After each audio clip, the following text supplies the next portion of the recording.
ঝুলছে, টেল ধরে ঝুলছে। A can tolerate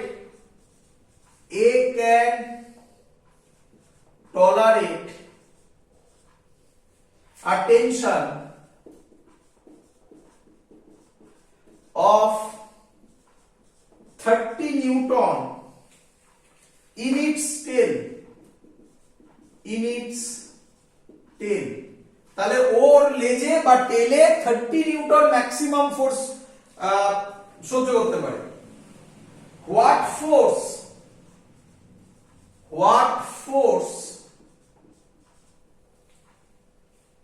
should A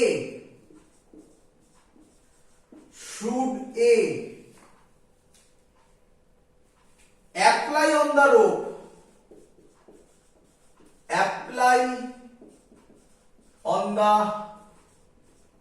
rope in order to carry the monkey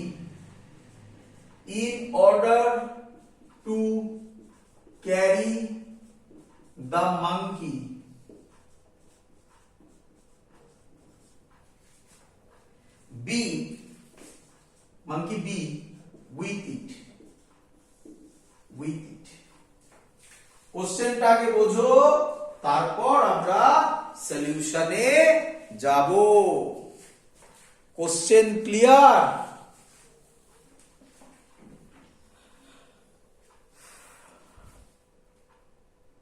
হ্যাঁ sir.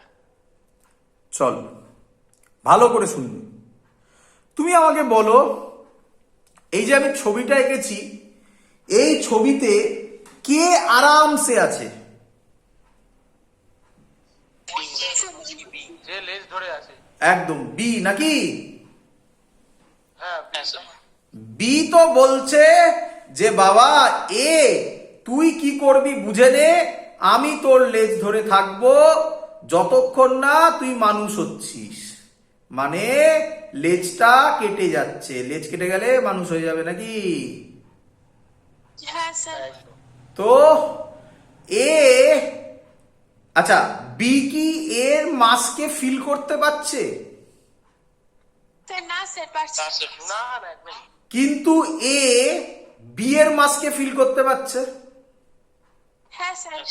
হ্যাঁ এবং সেটার রিজন হচ্ছে বি ওর এর টেলে একটা টেনশন দেবে, সেই টেনশনটাই ও ফিল করবে ওর মাস হিসাবে। অঙ্ক সলভ। এই তো ছিল অঙ্ক।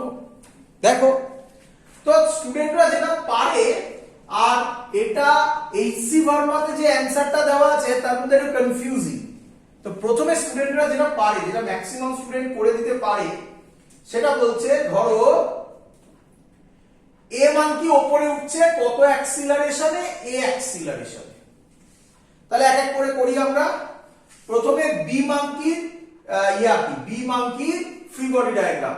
বলো এ মানকি এ অ্যাক্সিলারেশনে উপরে উঠছে, তাহলে বি ও কততে উপরে উঠবে? এ অ্যাক্সিলারেশনে। বি এর নিচে ওয়েট কত হবে? 2g। বলো বুঝলে কিনা?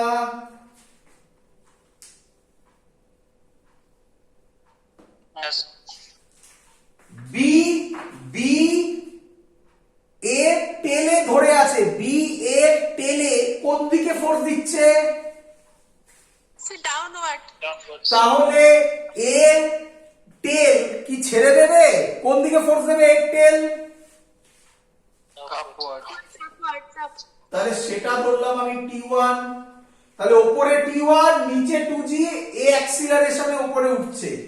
তাহলে কে আমাকে বলবে ইকুয়েশন কি হবে? T1 20 is equal to 2a। বলো বুঝলে কিনা?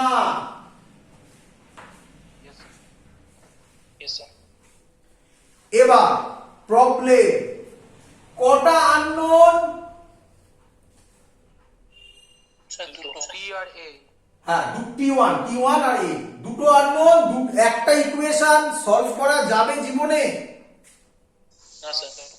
আচ্ছা এবার দেখো পরিষ্কার বলা আছে ম্যাক্সিমাম কত টেনশন ও সহ্য করতে পারবে?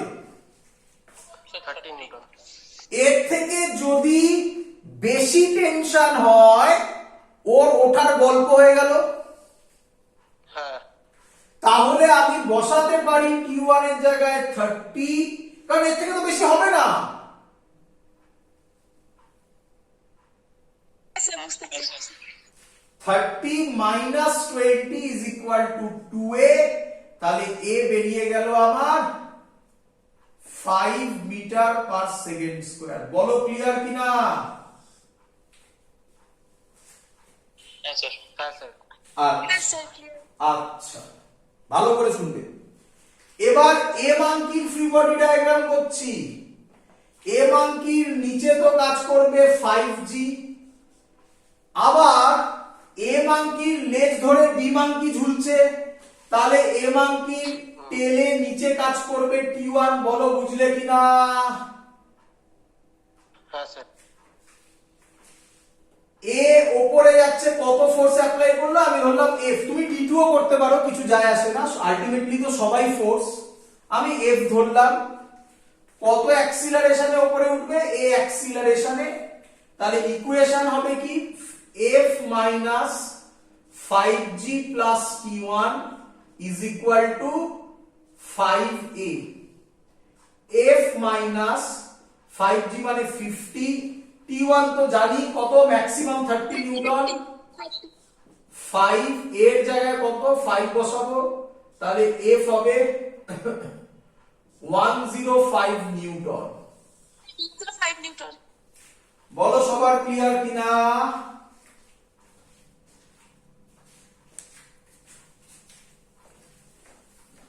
কিরে?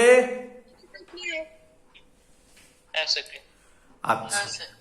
আচ্ছা, এই ফোর্সটা অ্যাপ্লাই করলে এ বি কে নিয়ে ওপরে উঠবে, তাই তো নাকি? হ্যাঁ স্যার। হ্যাঁ স্যার। এবার ভাবো, এবার ভাবো। আচ্ছা, এ বি কে নিয়ে ওপরে উঠছে। আচ্ছা, 105 এর থেকে কম ফোর্স যদি অ্যাপ্লাই করে তাহলেও ওপরে উঠতে পারে। হ্যাঁ স্যার ম্যাক্সিমাম 105 ম্যাক্সিমাম 105, এর বেশি হবে না, কিন্তু এর কম তো হতে পারে। হ্যাঁ স্যার হতে পারে আচ্ছা, এর কম হতে হতে হতে হতে এক সময় কি হবে? 105 এর বেশি হয়ে গেলে ছিঁড়ে পড়ে যাবে না না, 105 এর বেশি হয়ে গেলে তো ছিঁড়ে পড়ে গেল, বাট 105 এর কম হতে পারে।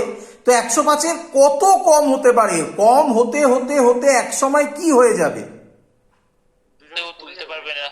যখন দুজনেই দাঁড়িয়ে থাকবে। বুঝতে পারবে না হ্যাঁ হ্যাঁ। হ্যাঁ স্যার তাহলে এবার বোঝো যে যদি ওদের অ্যাক্সিলারেশন 0 হতো, এটা মিনিমাম, এর থেকে তো মিনিমাম হতে পারে না। অ্যাক্সিলারেশন যদি 0 হতো তাহলে এর জায়গায় কত বসাবো বলো? 0 বসাবো এর জায়গায় যদি 0 বসাই তাহলে আর তো কিছু নেই, হয়ে গেল। এটা T1 আর করো না, কারণ গুলিয়ে ফেলবে। T2 দাও, তাহলে T2 কত হবে? 2g মানে 20 নিউটন। কি রে?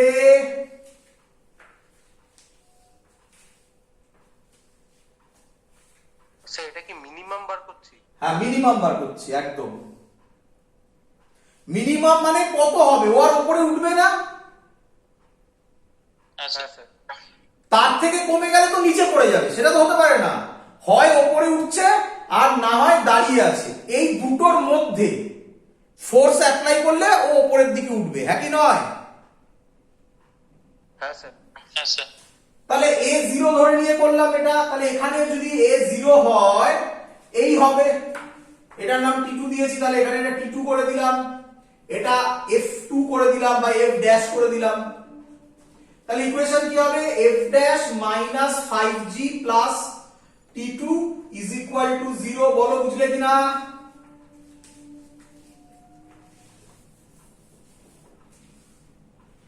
তাহলে F ড্যাশ হবে minus 50 plus 20 is equal to 0। F dash হবে 70 নিউটন। এবার এই সি বর্মাতে দেখবে কি লেখা আছে? অ্যান্সার দেওয়া আছে 72 105 105 বেরিয়েছিল না আগেরটা? হ্যাঁ আছে between 70 নিউটন and 105 নিউটন। হ্যাঁ 72 105 মানে 70 থেকে 105 এর মধ্যে কোন ফোর্স দিতে হবে। 70 এর নিচে হবে না, 105 এর গ্রেটার হবে না। বলো ক্লিয়ার কিনা? হ্যাঁ স্যার। হ্যাঁ স্যার।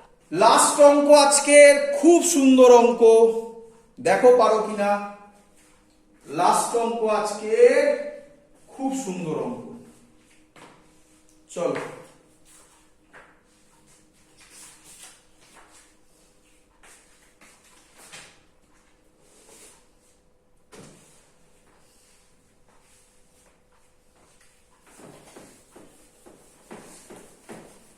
বাড়িতে এবার সব সলভ করে ফেলবে।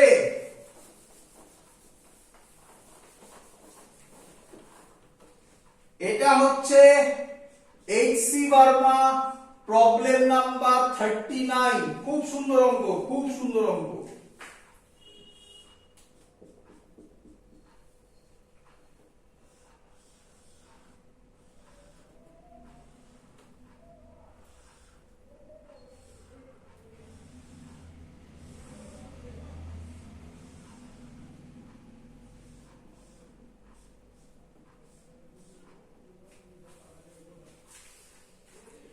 কি বলছে শুনে নাও। বলছে মাস অফ দ্য ম্যান, এর মাস 60 কেজি। আচ্ছা, লিফটের মাস 30 KG. Question, find force exerted on lift, exerted on lift by man, by man when lift is at rest। কেটে কেটে ভাবো, অঙ্কের মধ্যে কিচ্ছু নেই। দেখ, আচ্ছা কোশ্চেনটাকে বোঝো। কোশ্চেনটা কি বলতে চাইছে, একটা মানুষ একটা লিফটের ভেতরে আছে। আচ্ছা, লিফটটা আবার একটা পুলির সাথে কানেক্টেড। সেই পুলির একটা স্ট্রিং ওই ম্যানটার হাতে আছে, আরেকটা স্ট্রিং লিফটের সাথে লাগানো আছে। তাহলে আমি কি বলতে পারি, ম্যানটা যদি ওই স্ট্রিংটা ছেড়ে দেয় তাহলে লিফট কি হবে? নিচে পড়ে যাবে। এটা বুঝতে পারছো সবাই? হ্যাঁ স্যার। তাহলে ম্যান লিফটটাকে স্ট্রিংটাকে ধরে নিচের দিকে যদি টানে, কত ফোর্সে টানলে লিফটটা স্টেশনারি থাকবে। লিফট স্টেশনারি থাকা মানে কি, ম্যানও স্টেশনারি থাকবে। হ্যাঁ হ্যাঁ। তো কিভাবে করব দেখো, খুব সিম্পল থিং, দেখো বোঝার চেষ্টা করো। আমরা প্রথমে ফ্রি বডি ডায়াগ্রাম করব। কার করব? ম্যানটার করব। তো ধরলাম এই হলো আমার ম্যান, এম নাম দিলাম। বলো ম্যানের ওয়েট কত?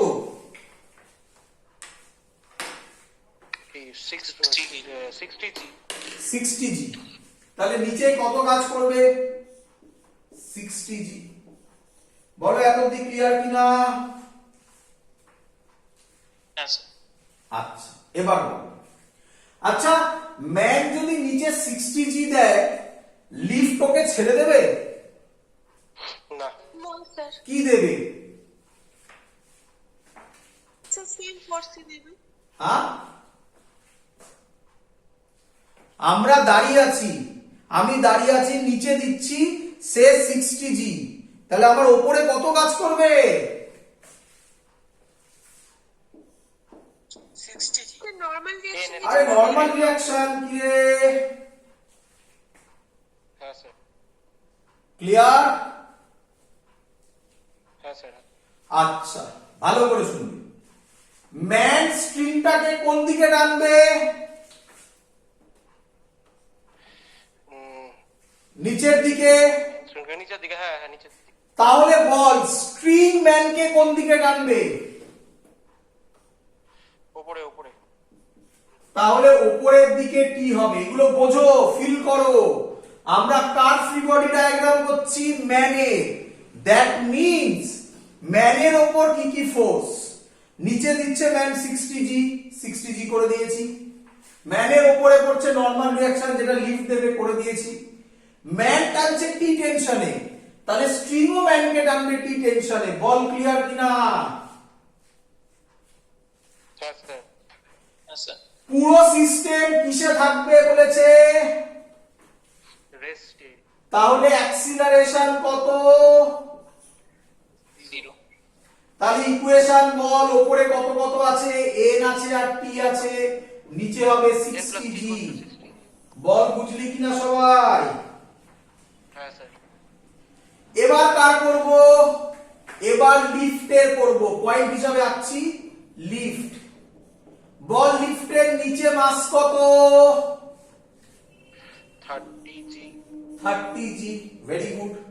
আচ্ছা, লিফটের ওপর কে দাঁড়িয়ে ছিল? ম্যান। ম্যান। আচ্ছা, লিফট ম্যানকে ওপরের দিকে কি দিয়েছে? Normal reaction. তাহলে ম্যানও লিফটকে কত দেবে? এনই দেবে। এনই দেবে। বুঝছিস? হ্যাঁ স্যার। আচ্ছা, এটা যদি টি হয়, এটা তো বলার আর অপেক্ষা লাগে না। এখানে টি হবে কি রে? কি স্যার? এটা যদি টি হয়, একই তো স্ট্রিং, তাহলে এটা উপরের দিকে টি হবে না? হ্যাঁ স্যার, হ্যাঁ স্যার। তাহলে লিফটের উপরে কাজ করবে আবার টি। এরও অ্যাক্সিলারেশন 0। তাহলে ইকুয়েশন কি লিখবো? n plus 30g is equal to t. Find the force exerted on lift, মানে t বার করতে হবে। এখান থেকে আমাকে বল n কত হয়? 60g minus t। এখানে বসিয়ে দে 60g minus t plus 30g is equal to t। তাহলে 2t is equal to 90g। তাহলে t is equal to 45g। একদম সহজ অঙ্ক। ক্লিয়ার? হ্যাঁ স্যার। That's all. লেকচার এখানেই শেষ। নেক্সট দিন আমরা শুরু করব নিউটনস লজ অফ মোশন। শেষ নয়, ফ্রি বডি ডায়াগ্রাম, যেটা খুব ইম্পর্টেন্ট পার্ট। সেটা ডিটেলসে যা যা হয় সব তোমার সামনে করে দেখিয়েছি। তবে হ্যাঁ, একটা ছোট্ট জিনিস বাকি থেকে গেল, সেটার নাম হচ্ছে স্প্রিং। পরের দিন স্প্রিং দিয়ে কিছু কথা বলার আছে আমার, সেটা একটু বলে দেবো পরের দিন। স্প্রিং এর কথা, যেটা অলরেডি তোমরা অসিলেশনে পড়েছো, তবু আমি একটু বলে দেবো। আর খুব ইম্পর্টেন্ট, সেটার নাম হচ্ছে, সেগুলো সহজ জিনিস এবারে যেগুলো পড়াবো, তার নাম হচ্ছে কনজারভেশন অফ মোমেন্টাম। তোমরা অঙ্ক করেছো অনেকেই, সেটা হচ্ছে ফায়ারিং করা বন্দুক থেকে, এই সব জিনিসপত্রগুলো পরের দিন এই টাইপের অঙ্ক করব। এইচসি ভার্মা সলভ করতে থাকো, যে বই দিয়েছি সেই অঙ্কগুলো সলভ করো, ডিপিপি সলভ করো। That's all. সিলেবাস প্রচুর, মানে তুমি যদি অঙ্ক হিসাবে ভাবো, প্রচুর বই পাবে যার মধ্যে প্রচুর অঙ্ক আছে। অত করার এখন দরকার নেই। আমি যেটুকুনি বললাম সেটুকুনি সলভ করো। তারপরে যদি তোমার কাছে কোনো এক্সট্রা টাইম থাকে, তখন আমাকে বলো, আমি আরো কিছু কাজ দেবো অন্য বই থেকে। বাট যেটুকুনি বললাম সেটুকুনি কাজ আগে সলভ করে নাও। ক্লিয়ার সবার? Yes sir. That's all. আজকের ক্লাস এখানেই শেষ হলো। Good night. Thank you sir. Good night. Good night. Thank you sir. চলো। Good night sir.